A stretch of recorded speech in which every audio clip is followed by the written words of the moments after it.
This year, 2018, marks 30 years since the inception of the recognition of World AIDS Day on December 1st. In these 30 years, 7 Caribbean countries have achieved a major milestone, the elimination of mother-to-child transmission of HIV and syphilis. Only 4 other countries in the world can boast of similar success. The first of a 4-part series about that celebration is up next on CaribNation.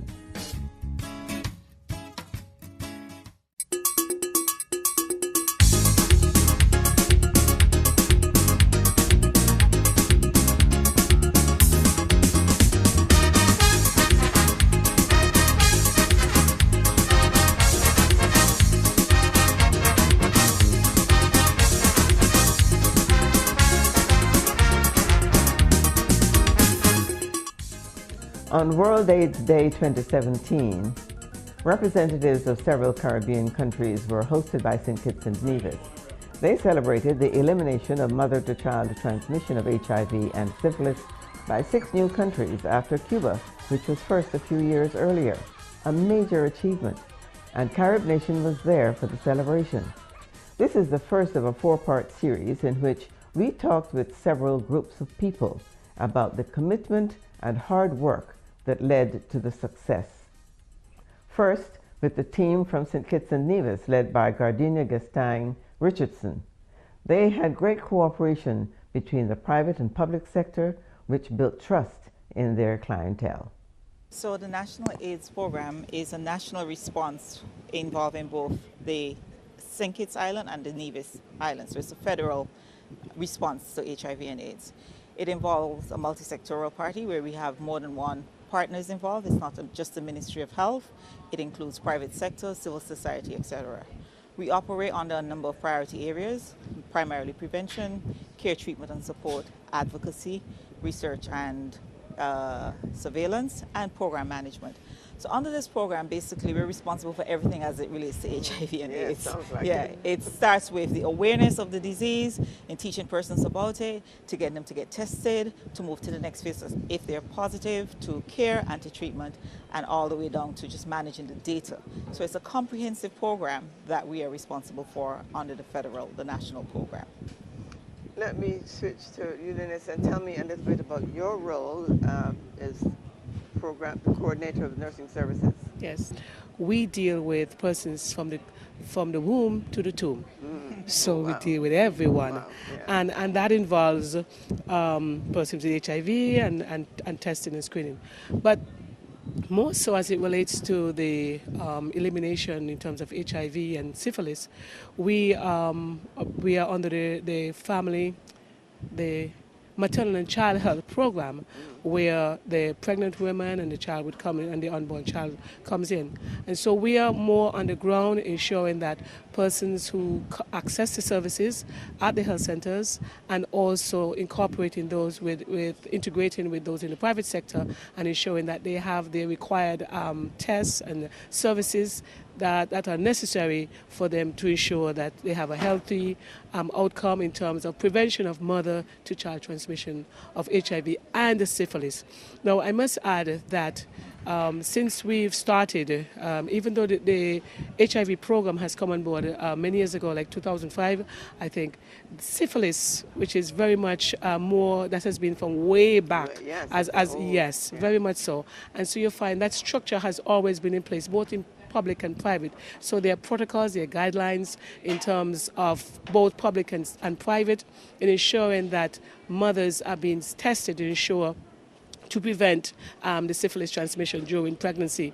And so now that we have HIV on board, we have we call the Siamese twins. Now we have the 2, and so in terms of dual, ensuring that they have that initial test in the beginning of their access to the service, whether it's private or public, and then just before delivery, another test. And so we have a very unique situation in St. Kitts and Nevis, in where clients actually go from public and private, and they interchange back and forth during the pregnancy. So I think it's a little bit unique as it relates to our services. So we have that integrated and that partnership within the public and the private as it relates to that specific population in terms of our pregnant women. So we really We have that close collaboration, and because St. Kitts and Nevis is small. I was just going to Yes. say that makes it so much easier Yes, because you're a small knit group and Yes. with a small population. I wanted to know how easy it is, how easy it was to have the people buy into these concepts in terms of all the programs that you put in place, all the strategies you put in place to help eliminate mother-to-child transmission, such as using publicity. I know Live Up was one of the programs to help people get tested and to try to eliminate the stigma, which I think is so difficult in a small society. Right. And so I was interested in that uniqueness that you talked about, the partnership, because that makes it so much more successful. Yes. To be able to get everybody to buy in. But one of the things one needs to remember is that one of the things that we have going for us is a public confidence, and this is not just about HIV and AIDS, it's about primary health care, and this goes way back. And so we have that confidence in terms of the services that are offered, and so the antenatal services is just one of them, and so we have that from day one. So you find it's a routine. These are routine services that are being offered. Yes, so it's already been established. We have the support from the ministry level right down to the nurses level. And so you find everyone is committed to ensuring and seeing that we have quality care, and it's about public health. And so we're looking at the public as opposed to that individual client. So we're ensuring that the public get the best quality service that we can offer, it affordable, accessible, and I may quickly add that our services in the public sector is free. Let's hear about NEVIS, Nadine. NEVIS is a part of the Federation of St. Kitts and Nevis. Correct. And we've often heard that NEVIS is sort of the stepchild, that people think that they're left behind or they're just an addition on the side. Tell me a little bit about how difficult it is or has been for you as coordinator to set in place some of the strategies that have been set out. Well, I will have to disagree with the stepchild statement. I think, of course, we're two separate islands, but we're one federation. Of course, we have different dynamics. However, when it comes to the national HIV/AIDS response, I think we have a very strong relationship, and because of that, we have been able to mirror exactly what's happening in St. Kitts, in NEVIS, and we've been pretty good because we're even smaller. Yes, so of course. Yeah. The partnership and collaboration with our partners, our private doctors, community health nursing services, which is the mirror image to what Nurse Brown does here, and the mirror image to what Gardenia does in St. Kitts, and our private partners and NGOs, it's easier to tap into that resource.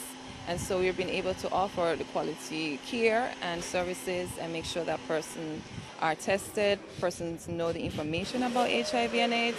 We're everywhere. People know us. You're referred to as the AIDS lady when you're seen. So, yes. So they know us. They expect us at the regional testing day, which is one of those things that I think would be a key success in normalizing HIV tests in the open, because we do that in an open parking lot. Really? And so it has reduced. Persons look forward to it every year, so we thank the Live Up campaign for that also. So we've been making strides. I think we're in a good place, and because of that, we're able to be certified as eliminated mother-to-child transmission of HIV and syphilis. In terms of the bigger picture, what do you want to see going forward, and what are the things that you want to put in place, if you haven't already put them in place, to make sure that you harness the confidence that you talked about of the public, but also the enthusiasm that this ceremony, this achievement has engendered, and where do you see it going? Okay, so I think what's important for us moving forward is the acceptance and the normalizing of HIV and syphilis testing, and just generally of a holistic approach to health.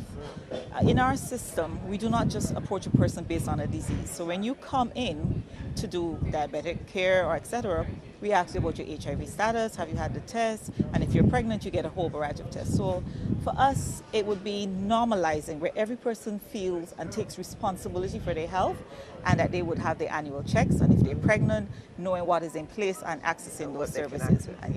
And so for us, while this is a great success, and we want to be able to sustain this, meaning that we want to have less women showing up who are positive, and we want to be able to have less babies infected with HIV. We just want it to be the norm that persons understand treatment is available, care is there, that your baby does not have to be born with either HIV or syphilis or any other illness that we are able to prevent. Right. So we just want person to have that attitude when they're coming, that the system is there, that we have put things in place, and to build that confidence that we will take care of you when you come and you will get a holistic approach to your health. The tiny island of Montserrat was represented by their Minister of Health, Ms. Delmaud Ryan.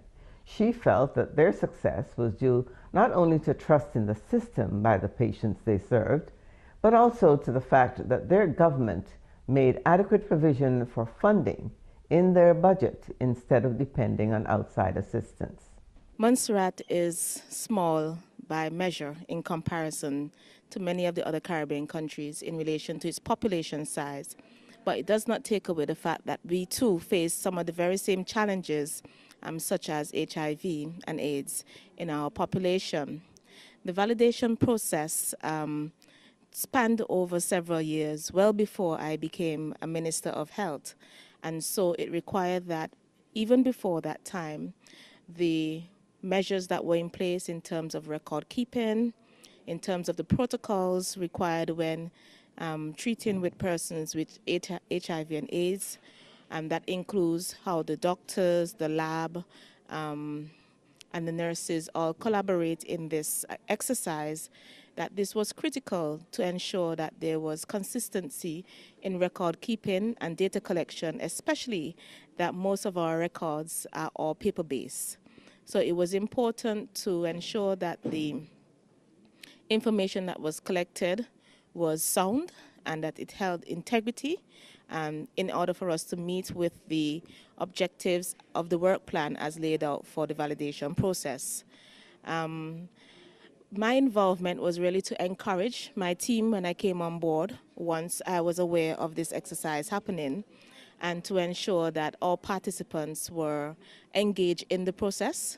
I've also met with the team on Ireland, met with my own team, met with the team that were doing the validation process, and in giving support and to let them know how important it was for Montserrat. Even though that we've had our challenges, we took the challenge of ensuring that the elimination of transmission of HIV and syphilis was priority for the Ministry of Health.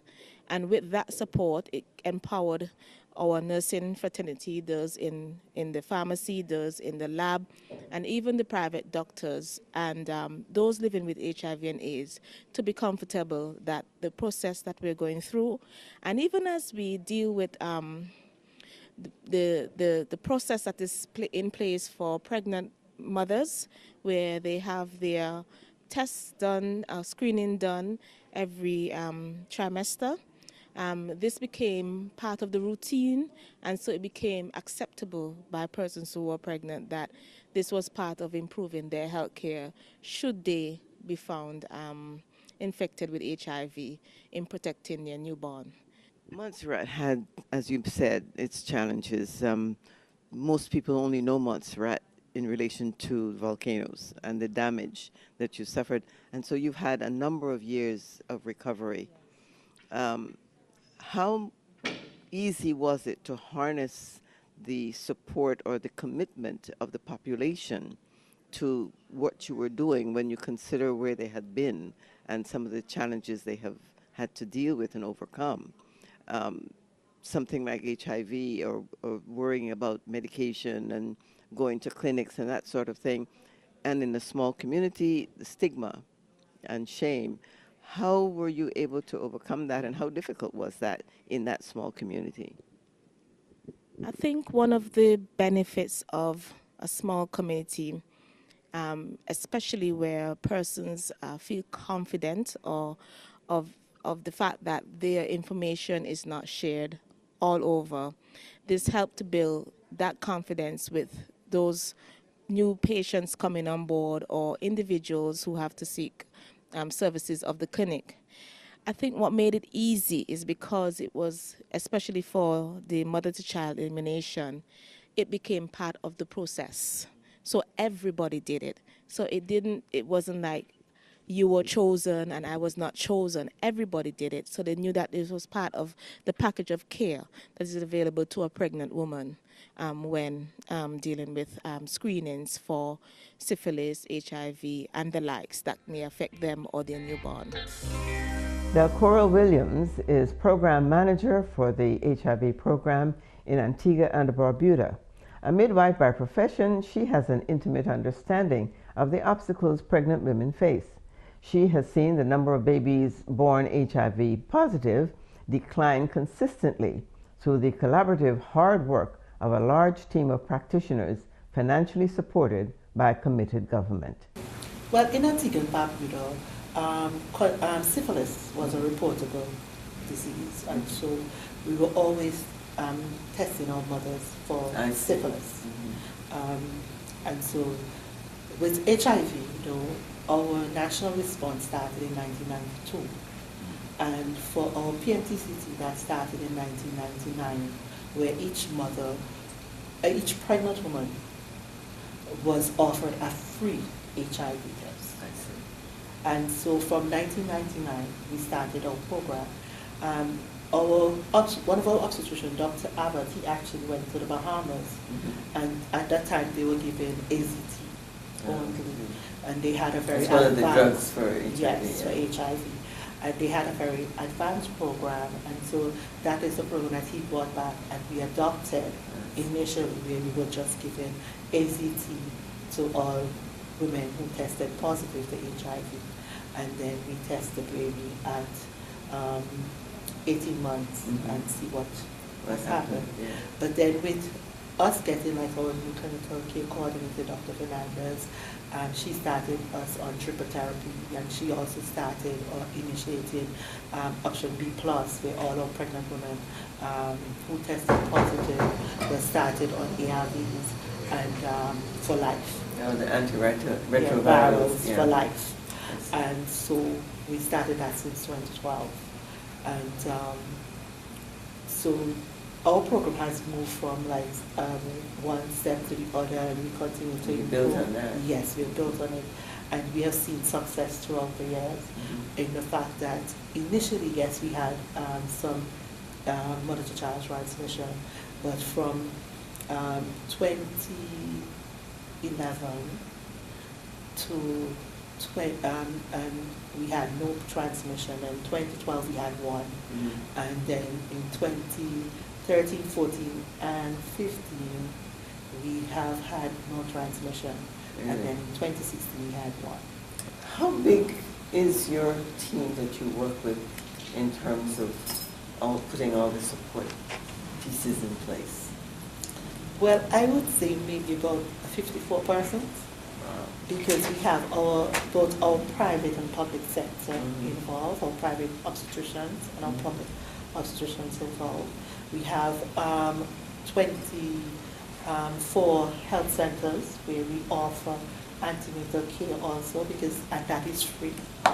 As much as possible, our government tries to ensure that any kind of care and treatment in Antigua is as free as possible. And so we have our primary health services where a pregnant woman can access antenatal care. We have midwives that are trained, that will counsel and make sure that that woman know her HIV and syphilis status. If they are positive, they are referred to our high-risk clinic, where we have a next team of persons. So it's a really intense. Yes, intense and program. we have our pediatrician, and she has her team, Dr. Richardson, that they make sure that all our HIV positive mothers, that the babies are followed up right up until we have their first ELISA test at 18 months. So and you know, everybody plays a very important role.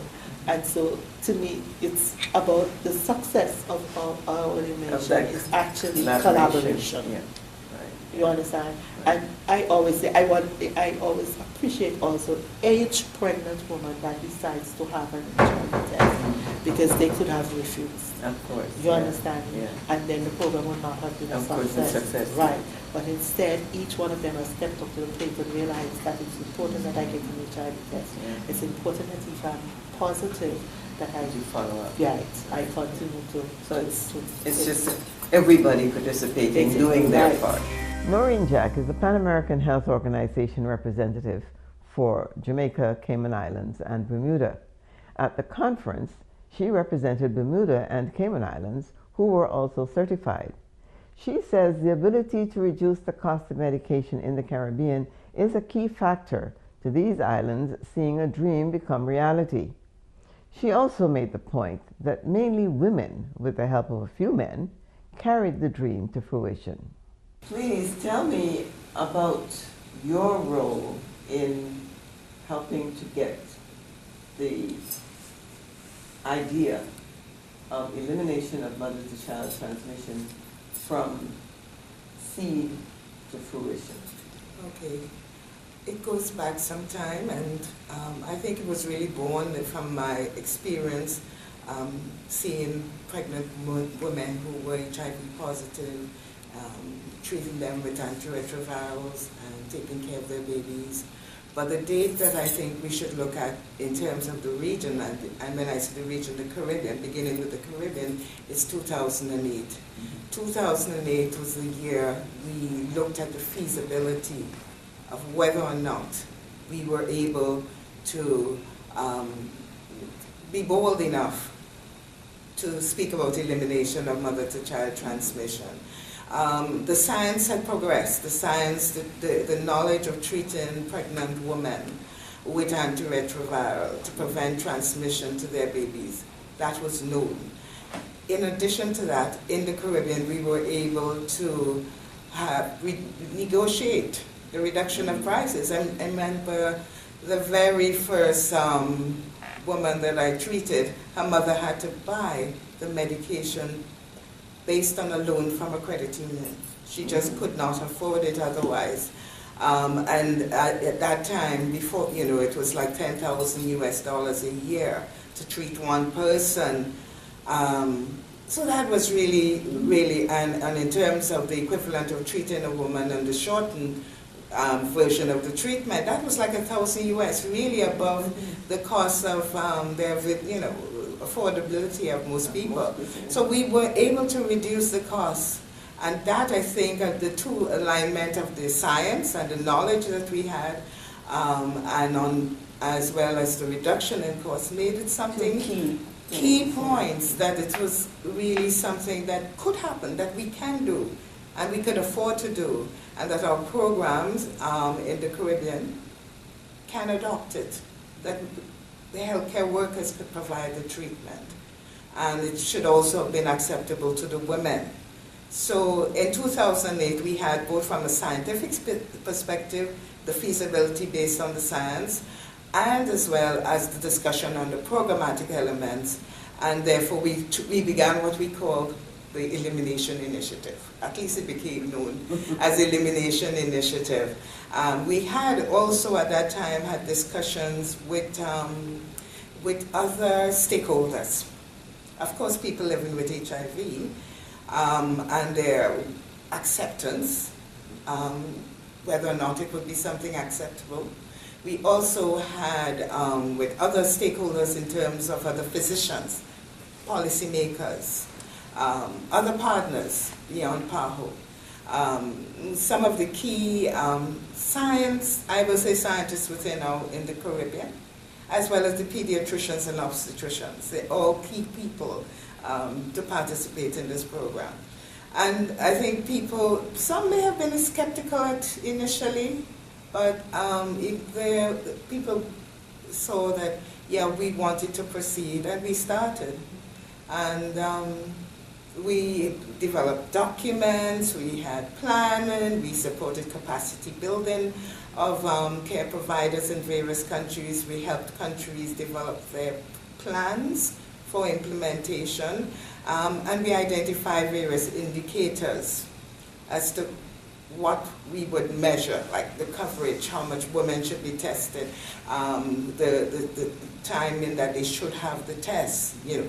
And really what we built on was really the need for optimal antenatal care for all women. That's really what it built on and continues. And now even, I think, we need to think of it progressing into family health.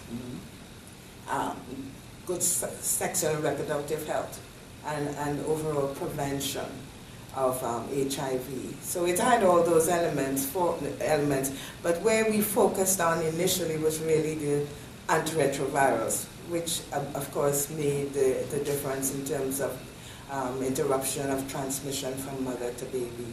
You were dealing with the larger countries of the Caribbean, so to speak. Well, one of them, Jamaica, yes, and the other two are territories. Yeah.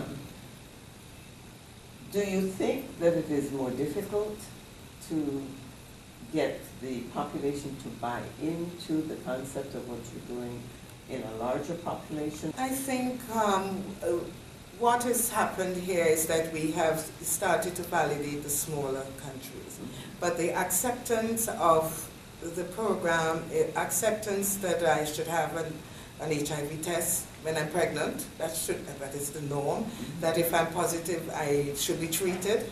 I think that's acceptable to most Caribbean women. We have refusals. The availability of the services may be a little easier and smaller, but generally in Jamaica it's available. So in the most of the Caribbean countries you have access to the test and you have access to the antiretrovirals. So that's not the problem. I think what it is that while we're seeing the smaller ones moving forward first, they're smaller, so that you have for the validation process you have to show all your data and have everything available. And for the larger ones, it gets a little more difficult and takes a little more time to have that more ordered system. So if someone comes to review all your records, which they will do, I think it's taking a little longer. So it is my belief that all the other countries will move forward. The preparation may take a little longer in terms of, and when I say preparation, in the context of getting all the documents and so on, everything lined up, that will take maybe a little bit longer, but it will happen. In this part one of the series, we talked with some of the practitioners who worked directly with HIV-positive pregnant women and learned about the strategies and mechanisms they use. Tune in again for part 2 of the series, when we will talk with some of the leaders who supported these practitioners and made sure they had everything they needed for success. Until next time, thanks for watching CaribNation. I'm Derek Green.